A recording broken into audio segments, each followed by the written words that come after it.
नमस्कार। स्वागत है आपका न्यूज लॉन्चर पर। मैं हूं अशोक वानखड़े, लेकर आया हूं आपका अपना कार्यक्रम द डायरेक्ट हिट। और 15 अगस्त के उस तथाकथित ऐतिहासिक लंबे भाषण के बाद ट्रोल होते हुए प्रधानमंत्री कितना भी हथेली लगा ले, गोदी मीडिया, मेन स्ट्रीम मीडिया, लेकिन सोशल मीडिया ने तो भत पिटवा दी। बस उससे उभर ही नहीं रहे थे कि राहुल गांधी ने फिर से हिट किया और इस बार ऐसा कि वो इतिहास रचेंगे ऐसा लगता है। 22 अगस्त को इतिहास रचने जा रहे हैं। हजारों बेटियों के साथ खड़े होकर मोदी एंड कंपनी का मुखौटा उतारेंगे। सिर्फ छात्राएं प्रोग्राम करेगी। क्या भाजपा यहां पे भी रोकेंगे? और इस बार कार्यक्रम हो रहा है महाराष्ट्र के पुणे में। पुणे जो एक समय इस भारतवर्ष की पॉलिटिकल कैपिटल थी, जब पेशवा अपने चरम पे थे और पूरा भारत भगवा हो गया था। उस पुणे में, जिसे महाराष्ट्र का कल्चरल कैपिटल कहते हैं, जिसे एजुकेशन कैपिटल कहते हैं, जो छत्रपति शिवाजी महाराज का जन्म जहां हुआ, जिस जागीर में शिवनेरी पे जन्म हुआ, और जिजा माता छोटे शिवाजी को लेकर, उस युवराज को लेकर पुणे सूबे परगना जो था पूरा, उनका जागीर वहां आई थी। पुणे का बड़ा ऐतिहासिक महत्व है। शनिवार वाड़ा ही नहीं, पुणे में वो लाल किला भी, लाल महल भी याद कीजिएगा, जो छत्रपति शिवाजी महाराज ने खुद के लिए बनवाया था, जिजा माता ने बनवाया था। छत्रपति शिवाजी महाराज का बचपन वहां गया।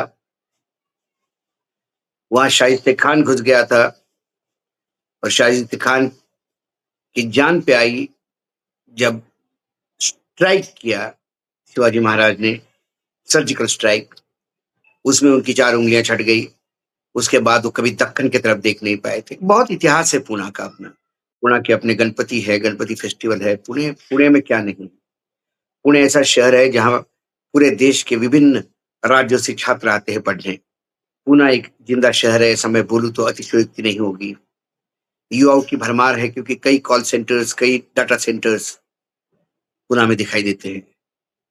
पुणे इतना बड़ा हो गया कि जब आप पुणे से कोल्हापुर की तरफ जाएंगे, हाईवे पर, पुणे मुंबई बेंगलोर हाईवे है वो, उस सातारा तक तो पता ही नहीं पड़ता कि पुणे खत्म हो गया कि नहीं।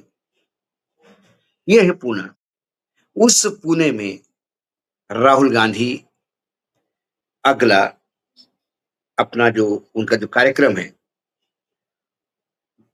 युवाओं को लेके, जेनजी को लेके, वो करने जा रहे हैं। सबसे पहले मैं राहुल गांधी का ट्वीट आपको दिखाता हूं, आप ट्वीट देख लीजिएगा। भारत के युवाओं ने मोदी के हिंसक शासन के सामने जिस साहस और मजबूती से खड़े होकर जवाबदेही की मांग की, वह काबिले तारीफ थी। उन्होंने शांति, मोहब्बत और हंसी मजाक के साथ अपनी आवाज बुलंद की। मुझे हर एक युवा पर गर्व है, खासकर उन लड़कियों पर जिन्होंने बीजेपी के गुंडों की बदसलूकी, गाली गलौज, हिंसा का सामना करना पड़ा। यहाँ तक कि उन्होंने उन्हें प्रधानमंत्री से माफी मांगने के लिए मजबूर किया गया। लेकिन अब उनकी आवाज दबाई नहीं जा सकेगी। 22 अगस्त को छात्रों की गूंज पुणे पहुंच रही है, और इस बार यह कार्यक्रम सिर्फ लड़कियों के लिए होगा। अब लड़कियां बोलेगी और देश सुनेगा। एक दूसरा ट्वीट जो है वो राहुल गांधी का है, जिसमें पोस्टर्स भी दिया हुआ है, वो भी आप देख सकते हैं राहुल गांधी के ट्विटर हैंडल से। क्या चाहिए देश के लड़कियों को? बराबरी, सुरक्षा, अवसर और अपनी बात कहने की आजादी। और उन्हें मिला क्या है? असुरक्षा, भेदभाव, और अपने असली अधिकारों के लिए बस इंतजार। अब और नहीं। 22 अगस्त, पुणे, छात्रों की गूंज। आंदोलन से जुड़े अभी रजिस्टर करें। और नीचे वो लिंक दी है और नीचे पोस्टर है, दिख सकते हैं आप। पुणे लिखा है ब्लू बैकग्राउंड पे व्हाइट से। ज्वाइन द मूवमेंट लिखा है और नीचे राहुल गांधी युवा लड़कियों के साथ है। बहुत सोच समझ के इस शहर को चुना है, महाराष्ट्र को चुना है। क्योंकि जब जेनजी का आंदोलन हुआ था तो मुंबई में दिल्ली के बराबर तादाद में लोग रास्ते पे थे। यहां तक कि धर्मेंद्र प्रधान का इस्तीफा होने के पहले जो संडे के दिन महारैली आयोजित घोषित की गई थी, वो महारैली इस्तीफा मांगने के लिए आयोजित की गई थी। वो विजय जुलूस के रूप में सेलिब्रेट करनी पड़ी क्योंकि तब तक इस्तीफा हो चुका था। राज ठाकरे, उद्धव ठाकरे, पूरी शिवसेना की ताकत, लेकिन उससे भी ज्यादा जेनजी जिन्हें किसी राजनीतिक दल से कोई मतलब नहीं। वो लड़की जो पुलिस वैन के सामने अकेली हाथ थमा के बैठी हुई थी, और जैसे फिल्मों में दिखाते हैं हमारे हीरो, एक अकेला हीरो एक ट्रक पीछे करता है या बस पीछे रोक लेता है, उस लड़की की नैतिक बल इतना था कि अकेली लड़की ने पूरी पुलिस वैन रोक ली थी। ताकत के भरोसे नहीं, नैतिक बल के भरोसे, क्योंकि वो जानती थी ये देश उसका है। वो जानती थी कि संविधान ने उसको अधिकार दिए हैं। वो जानती थी कि इस देश में महिला और पुरुष भेदभाव नहीं हो सकता, जहां तक अधिकारों की बात आती है। तो वो लड़ रही थी अपने अधिकारों के लिए, अपना आवाज बुलंद कर रही थी तानाशाही रवैये के पीछे। और एक लड़की का वो फोटो पूरे देश के लिए, विश्व के लिए एक सोचने के लिए ऐसा फ्रेम बना जो सबके दिमाग में आज भी उकरता हुआ है। ये वही महाराष्ट्र की भूमि है जहां राहुल गांधी ने पुणे में तय किया कि उन छात्रों की गूंज वहीं से, पुणे से छात्राओं से बात करेंगे। बहुत महान परंपरा है महाराष्ट्र की। जीजा माता छत्रपति शिवाजी महाराज को घड़ाने वाली, बनाने वाली, उनके पर्सनैलिटी को डेवलप करने वाली राजमाता जीजा माता थी। महाराष्ट्र का दैवत है ताराबाई, जिन्होंने छत्रपति संभाजी महाराज के बाद भी लड़ाई जारी रखी, ताराबाई ने। और ये ताराबाई के समय ही है कि मुगल सम्राट औरंगजेब ने महाराष्ट्र की भूमि पर दम तोड़ दिया और दफना गए। औरंगजेब महाराष्ट्र के मिट्टी में मिल गए, लेकिन मराठों को और दक्कन पर कब्जा नहीं कर पाए। वो तारा रानी थी जिसने फाइट की। अहिल्याबाई होलकर, ये ऐसा नाम, महारानी इंदौर की कहलाती है लेकिन वो बिटिया महाराष्ट्र की थी। एडमिनिस्ट्रेशन में ऐसा नाम, आज भी लोग उन्हें देवी का दर्जा देते हैं। सामाजिक में देखिए तो सावित्रीबाई फुले पहली टीचर, डॉक्टर आनंदीबेन जोशी पहली डॉक्टर। झांसी की रानी का जन्म भले ही झांसी में, बनारस में हुआ हो, झांसी के राजा गंगाधर राव से उनका ब्याह हुआ। मणिकर्णिका तांबे, तांबे परिवार में इस लड़की ने जन्म लिया और एक इतिहास लिख दिया। खूब लड़ी वो मर्दाने वाली झांसी की रानी थी। कितने नाम ले। इस देश की पहली राष्ट्रपति, महिला राष्ट्रपति प्रतिभा पाटिल वहीं से है। संत परंपरा देखे तो इसी महाराष्ट्र ने संत मुक्ताबाई, संत जनाबाई, संत सोयराबाई, कान्हो पात्रा, संत बहनाबाई, संत महादबा।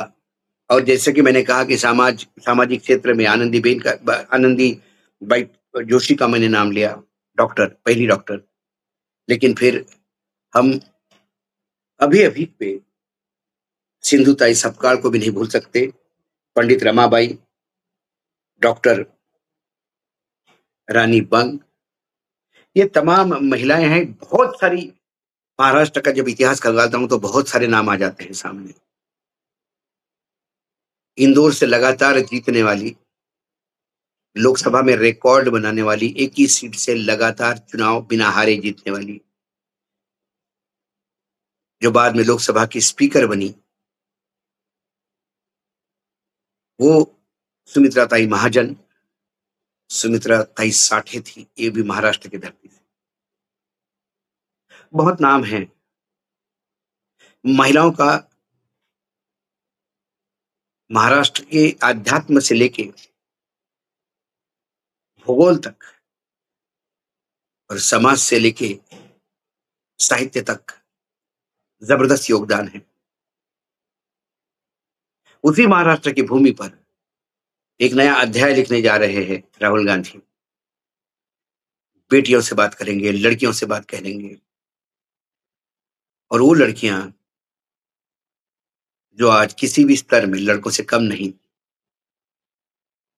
अपना आवाज बुलंद करेगी। प्रश्न ये है कि जब जब जेनजी आवाज बुलंद करता है, इस देश में कोई भी हो, जब आवाज बुलंद करता है तो दिल्ली थर्राने लगती है।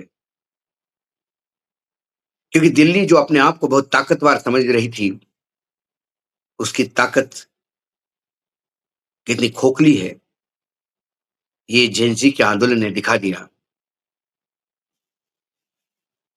22 तारीख को जो भी कार्यक्रम होगा आपके समक्ष होगा, लेकिन फिलहाल नींद तो उड़ा दी है। देखते हैं जो बनारस में हुआ वो पुणे में होता है क्या। इसके पहले भी पुणे में